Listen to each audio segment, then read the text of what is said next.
I started my ballet career in London at the Rambert School. That was in 1975. After that, I went to Mudra to study with Maurice Béjart, where I stayed another 2 years. And then from there, I went to New York, where I did some studies with Alvinelli. But then I wanted to get into Alvinelli's company, and I couldn't get the green card, the resident permit. So that made me go to Stockholm and audition for Mats Ek Kulver Ballet. I got the contract and I danced there for 2 years. And then while Yuri Kilian was doing some ballets for the opera, I auditioned for him and he gave me a contract in 1981.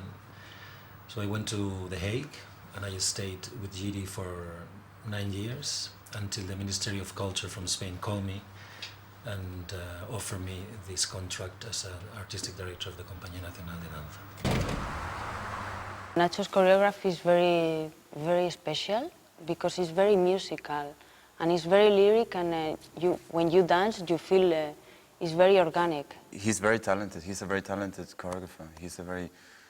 And that's why I'm here, because he can give you a lot, you know, and you can learn a lot. He likes to see us moving or improvising, and then he take what he wants. For sure, he has his vocabulary, his way to do things, but I think he's quite open and nice. Nacho looks for a wide range of movement, and movement that's very full, which makes it interesting for the dancer. So yeah, he expects a lot, and he expects it quickly, which is good. You know, we have lots of work to do. Arenal is a piece that inspired on the Mediterranean. There are several songs that Maria del Mar Bonet has rescued from the Spanish folklore, putting them and arranging them into more actual music.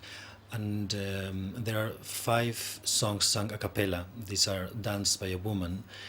She represents the earth in contrast with the other dancers that represent more the Mediterranean Sea, the light, the sun of that part of Spain.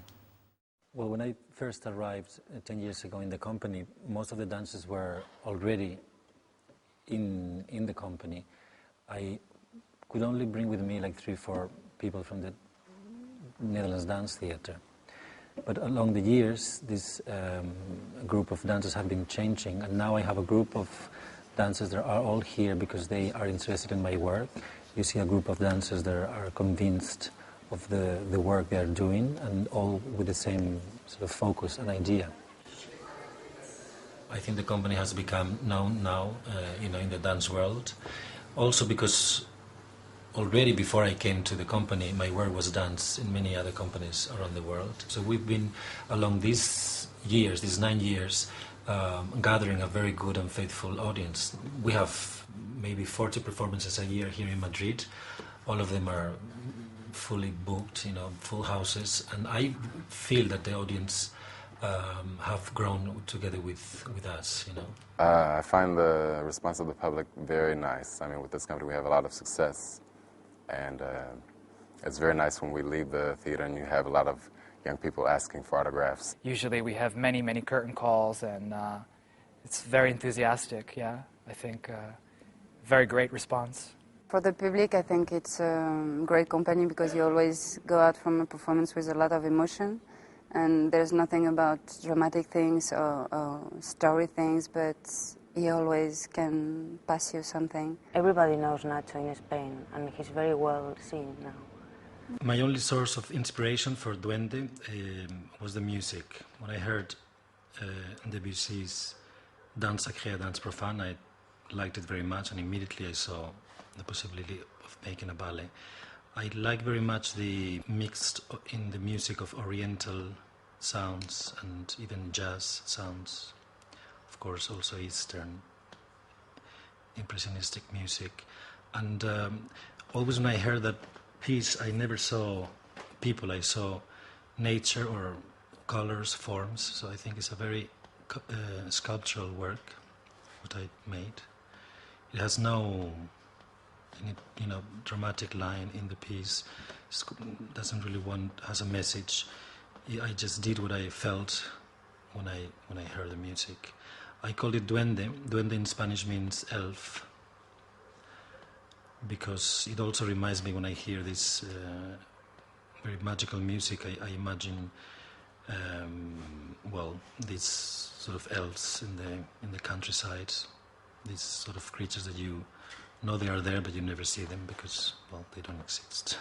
Well, since I started to direct the company, I've been making 2 works, 2 creations a year. And when I look back, I realize that almost more than half of those creations, they've been inspired on Spanish themes. Sometimes because the music is Spanish or the story is about something about the Spanish culture. I did not used to do that so much when I was working in dance theater. I don't know why. Although I did a couple of works dedicated to the Mediterranean and so on.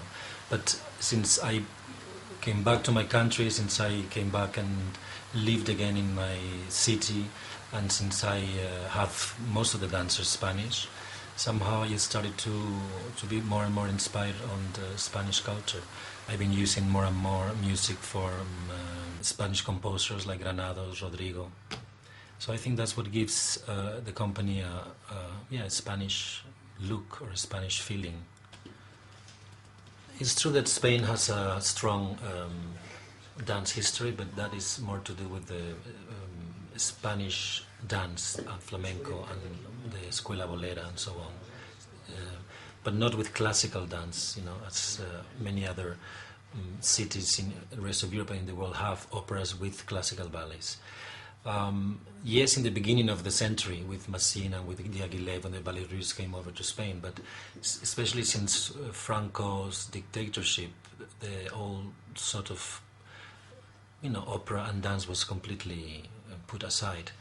So it wasn't difficult for me to come and change the style of the company because there was nothing really to change. There was nothing rooted really there.